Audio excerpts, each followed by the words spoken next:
There are drivers who have reached immortal status in Formula 1 either because of the things they've done off track or on track, and the problem is we'll never know who really is the greatest of all time because there's just, well, too many factors to consider.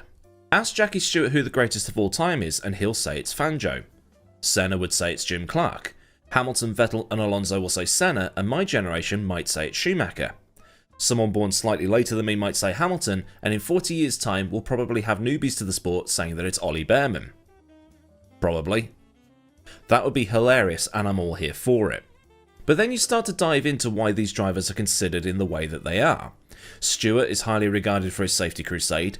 Clark is highly regarded for winning in anything and being the only driver to not only score 100% of the points available on more than one occasion, he also won the F1 World Championship and the Indy 500 in the same year.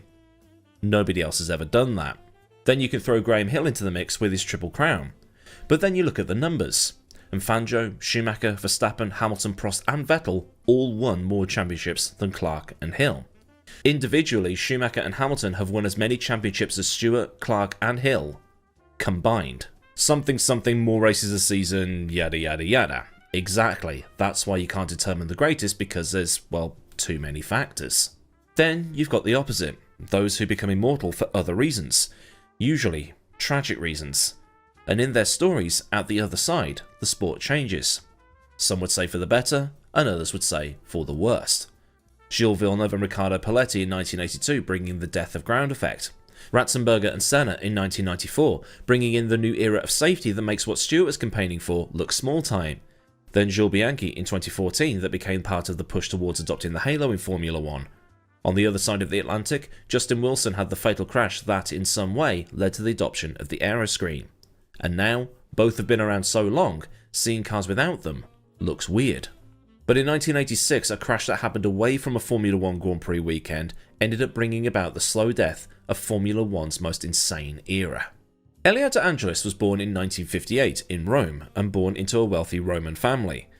That is, he was from Rome rather than the empire that stretched from the Mediterranean up to the north of England. His family was involved in racing, with his dad a powerboat racer in addition to him being a real estate developer, and that being the source of the family's wealth. And I need to look at powerboat racing in addition to NHRA drag racing, because I've been watching that electric powerboat stuff, and it looks mad. After coming up through karting with his time in the category listed several times as being brief, Elio made his way up to Formula 3 in 1977, before securing a drive with Italian cult Heroes Minardi in 1978, this being in Formula 2. While racing in Formula 3, he won at Monaco, which was a big deal back then, and his time in Formula 3 was more successful than in Formula 2, winning Formula 3 at the first attempt, but then being 14th overall when he graduated. And Formula 2 in these days was the equivalent of Formula 2 now, the level directly below Formula 1. It was replaced by Formula 3000 in 1984. Bruno Giacomelli won it that year, for reference, but in the background, the young Elio de Angelis was attracting some attention. At just 19 years old in 1977, De Angelis had attracted the attention of a certain Enzo Ferrari, who was looking to replace Niki Lauda. He went to Fiorano, met old man Ferrari and conducted a test, in which he impressed. But as it was, Ferrari decided that for the 1978 season, they'd hire Gilles Villeneuve instead. De Angelis stayed in the juniors a couple more years, doing Formula 2 as already mentioned in 1978, but for 1979, he would make the big leagues. Shadow was the destination, but while Shadow had enjoyed some success in previous seasons, by the time 1978 rolled round, the team was in decline. The Shadow team had been badly affected by the death of Tom Price and a marshal at the 1977 South African Grand Prix, where a marshal ran out onto the track to attend to Hans Stuck's march, only to be struck by the black car cresting the hill. In turn, the fire extinguisher carried by the marshal hit Price in the head. Other reasons for Shadow's decline was that investor Franco Ambrosio and several team members had left to form the Arrows team, and Riccardo Patrese, who had been brought in to replace Renzo Zorzi, had left for this new team, while Price's replacement, Alan Jones, had gone to Williams. Jones had actually taken Shadow's first and only race win at Austria that year, and now the team was largely underfunded. For 1979, De Angelis would be partnered with Jan Lammers, who would later find fame as one of the Volvo estate drivers in the BTCC.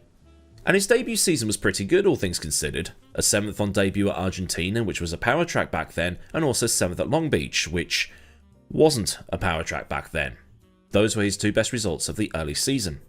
He was impacted by a few retirements that year and also didn't qualify at Monaco, but he did outperform Lammers at all but 2 rounds of the season where both cars finished.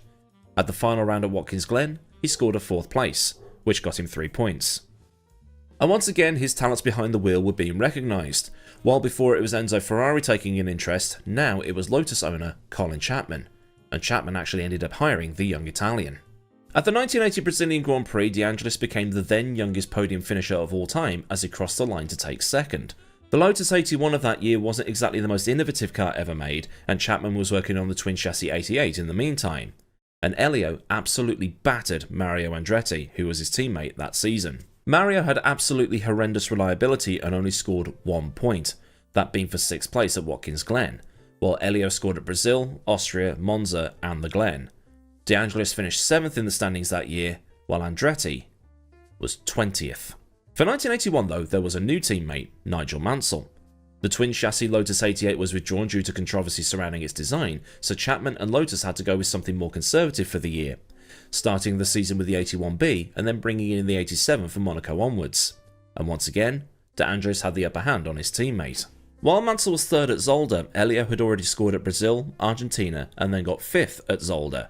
And when the 87 was brought in for Monaco, Mansell was getting the long arm of reliability, with only his accident at Long Beach being the only non-reliability related retirement of that season. Usual Lotus stuff really. And De Angelis would go on to finish 8th that year, 1 position lower than in 1980, but he scored 1 more point. No podiums though. In 1982 he would score his breakthrough win. The year after, in 1983 though, was utterly horrendous. He only finished 2 races all season. One of those was in 9th, but the other, at Monza, he was 5th, so that was good for only 2 points for the entire season. But most of those issues were ironed out in time for 1984. The 95T was now in service and De Angelis and Mansell had a car that should help them finish up at the pointy end of the field. And it sort of worked. He got 4 podiums, 3rds at Brazil, San Marino and Dallas, and a 2nd at Detroit, along with a smattering of other points finishes. And that took him to 3rd in the driver's standings, behind Prost and Lauda, with Lauda winning the championship by half a point. Mansell, meanwhile, was 9th, once again being done in by the car breaking down. Lotus-related stuff once again, mostly the gearbox. Although Nigel being Nigel, he might have done it himself through being too heavy-handed. 1985 in the new 97T wasn't as productive for Elio, but he did get his 2nd win. And it should actually be pointed out here that Elio got his 2nd win through Prost being disqualified at Imola. So he didn't cross the line first, he actually crossed the line 2nd, but was then promoted up into 1st place. And it seemed like the car was a lower points finisher more often than not, with 4ths, 5ths and 6ths being more common than podiums. Still, including that win, he got 3 podiums that year, but he retired at Silverstone, Nürburgring, Spa and Kyalami, with a disqualification coming at Adelaide for being delayed on the formation lap and taking his original position during that formation lap. Now that's legal today, but it wasn't back then. Although it should be pointed out that Senna did get more podiums in the car, so saying that it was a lower points finisher isn't really fair. I mean, it was capable, it's just that, Senna is Senna, isn't he? It's just that Senna got the bad rub of the green when it came to retirements.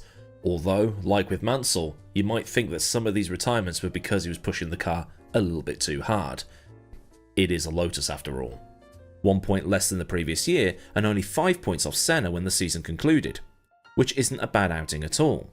But at the end of the season, Johnny Dumfries was coming in and Elio was out. By this point in his career, Elio was considered an established driver who, when the car was working under him, could knock about with the absolute best. And when the other cars were faster, he was considered a solid point scorer. After 6 years with Lotus, he wanted to move on because he felt that Senna was getting everything given to him at Lotus and he didn't want to be the spare in that team. So he moved on to another team, this being Bernie Ecclestone's Brabham. Another big hitter in Formula 1 was interested in Elio, although Brabham wasn't the team it was in the 1960s. BMW power was, well, powerful, but Bernie was losing interest in Formula 1 and wanting to concentrate more on the TV stuff. Nelson Piquet had left the team to go to Williams, while Elio came into partner Patrese, who was replacing Mark Schurer. The BT55 was Brabham's first fully composite car. McLaren had been the first to make a carbon fibre monocoque, but Brabham had been using carbon fibre panels as early as 1978. The reason Murray hadn't joined McLaren in going down the carbon tub route was he didn't trust carbon in a crash, and finally managed to get Ecclestone to pay for a crash test with his new design. And overall, the car was designed to be as low as possible to help in a straight line, because Murray was trying to get back the losses from the ground effect bans. This being because the rear wings were now having to be turned up. But the car was suffering from horrendous turbo lag and the engine was tilted to the side to help get it lower. While the lower car was fast in a straight line while producing the downforce needed, the engine being on its side caused oil surges. So a mix of the reliability and the turbo lag meant that the car was slower on slower circuits, with the Angelis qualifying 20th at Monaco, although Patrese was able to get it into 6th. Pirelli tyres were also eating themselves alive and that wasn't helping either, as they were much softer than the offerings from other companies. Any problems the car had were usually due to the gearbox or the engine. Weissman had to develop a gearbox specifically for how this engine was mounted, which, as mentioned, was now on its side. And Brabham had actually been quite confident with the design of the car, thinking they got something cooking and thought they'd walk the championship with this new low-slung weapon of theirs. But as it was, both drivers were struggling in the opening part of 1986. Elio did finish 8th in the opening round at Jacarapagua, but Patrese retired. In the next 3 rounds, De Angelis lost his transmission in Spain, his engine in San Marino, and the turbo at Monaco. And these would be the only 4 races he'd be in for that season.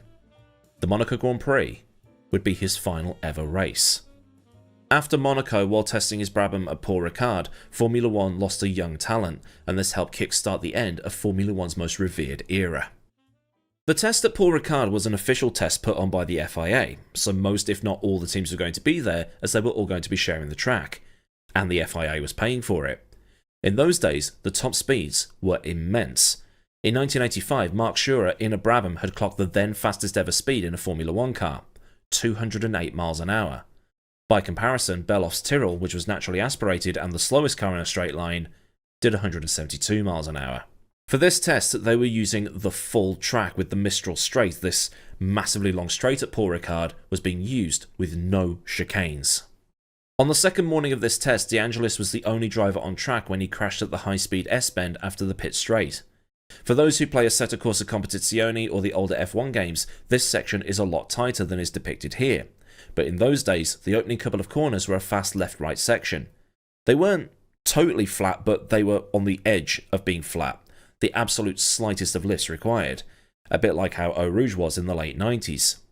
As Elio came through this section, an end plate broke off the rear wing of his Brabham, and he crashed.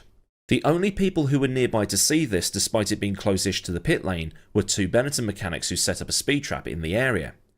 As Elio crashed, the car got air and flipped over the guardrail, where it came to a stop upside down. Despite the violence of the crash and the speeds involved, Elio had only got a broken collarbone. But the worst was to come. The fuel tank had ruptured, and there was a fire developing. Charlie Whiting, who worked for Brabham at the time but was not at the test, told motorsport.com that fuel tanks and breather systems weren't as good as they are today. Fuel got out and presumably ignited on the hot turbo, the hot exhaust, or the hot engine. Even though there were only 4 gallons of fuel in the car, you could still get a massive fire with so little fuel. Alan Jones and Alain Prost were the next 2 drivers on the scene, and both of them stopped their cars to get out and help. As the 2 drivers tried to right the car, AJ noticed these 2 French marshals in just t-shirts and shorts, and he thought to himself that these guys have not got a clue. They tried to get the car turned over, but they just couldn't, and then the fire took hold. Team members up and down the grid came to help, with one team member saying that they did so because nobody else was. But it was clear in the moments following the crash that there was not enough coverage to do this test safely. There was no Sid Watkins, not enough marshals covering the whole track, no firefighting vehicles, and there wasn't even a helicopter. When a fire engine did arrive, the hose blew off because it wasn't attached properly. Even though he could have been pulled out of the car pretty easily given that he'd only got a broken collarbone, as the fire took hold, De Angelis was suffocated by the flames and the smoke in the car. They did eventually get him out and they were able to restart his heart, but he died in Marseille about 29 hours later. And this was another massive exposing of how Formula 1 was well behind the curve. The sport was 13 years removed from the death of Roger Williamson at Zandvoort, where David Purley tried desperately to help the burning March car that still had Williamson inside. But as motorsport.com noted, that crash had been on television, so Formula 1 had to do something to help protect its image. This crash had happened on a Wednesday morning at a test session, where the TV cameras weren't rolling. So this started a debate on whether test sessions should have the same high standards of safety that the races were getting. Given how lightly Elio had been injured, all things considered, if the marshals had got the right equipment and everything else was as it should have been on a race day, he'd have likely survived. But Formula One lost a much-liked individual as a result. Elio was a driver who did his very best to shake his reputation as a rich kid, and was a concert-grade pianist who famously entertained his fellow drivers at the Kyalami driver strike of 1982. Some say he's the last of the gentleman players, but while he had some moments of pettiness early on in his career, he developed into a driver who, if he'd got himself into a good car, would have likely done quite a lot. And one thing I never realised until I got this deep into the edit is that his legacy was continued through Angelis, a driver who should have also achieved a lot more in his career. If you see any pictures of Elio's helmet and Jean's helmet, you'd think they look rather similar. And you'd be forgiven for thinking that, because it was deliberate. Angelis based his helmet off Elio's, as the two were countrymen, in a way, because Alesi is half Italian. Also, when the Brabham team manager Herbie Blash arrived in Marseille, he found Nigel Mansell at the airport, who was on the verge of tears. It seemed that a lot of people in Formula One liked Elio. Bernie liked him, and was reminded of the time Jochen Rindt was killed, when all this was happening. And reading deeper into the motorsport.com article I've already paraphrased from a couple of times, some more points were raised. The next time you see a race called off, or delayed, or red flagged, or otherwise interrupted because the medical helicopter can't fly, and then you've got people on Twitter crying, "Let them race," refer them to this accident, as well as the Bianchi accident. As John Barnard later said, they need to see what happened that day. Then they wouldn't get annoyed. If there's no helicopter, there's no race or no test session. Or in the case of Bianchi, if there's no VFR flight conditions, there's no race or test session. In the aftermath of this crash, Formula One had realised that the push for safety had become a bit lax. Immediately after the accident, catch fencing was banned, and there was to be a massive increase in medical helicopter coverage in the event of a crash, with all test sessions now held under race-meeting safety conditions, private or FIA organised. For 1987, the boost pressures were capped at 4 bar to limit the turbo power, and this would be gradually turned down further and further until turbos were outlawed at the end of 1988. Charlie Whiting would leave Brabham a couple of years later and take up a job with the FIA, becoming the technical director in 1988.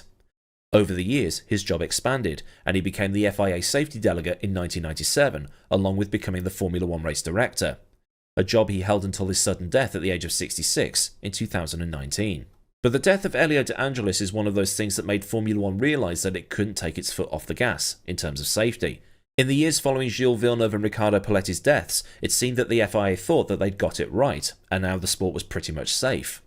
But when 1994 came around, it all got ignited again, not helped by the fact that it was now at a point where Formula One was on millions of television screens, and it was one of the greatest to ever sit in any form of racing car that was involved. Now, Formula One takes safety even more seriously, and while the only casualty since has been Jules Bianchi, it's still one too many. Now, we're in a situation where everything has to go wrong at once to be injured, let alone killed. And have they gone a bit too far now with safety and everything else? They probably have, but as the old saying goes, it's better to be safe than to be sorry. So then, a look at the career of Elio de Angelis, his untimely death, and how it led to Formula One beginning a more safety-conscious era that took off more following 1994. If this has been an interesting video for you, then do like the video so I know a good job was done, and for more stuff from the channel, get subscribed and also get the bell on so you never miss out on anything else that I do around here. Massive thanks as ever go out to the rad lads over at Patreon for the continued support, and if you want to help with the picture purchasing piggy bank or otherwise keeping the lights on around here, there'll be a link to Patreon down in the description, along with links to Discord, socials, affiliates and any other bits and pieces you might want or need to know. Or there's super thanks for any one and done donations, and memberships for Patreon style support, but without going to Patreon. So until next time, I've been Aidan Millward, have a great day wherever you are, and goodbye.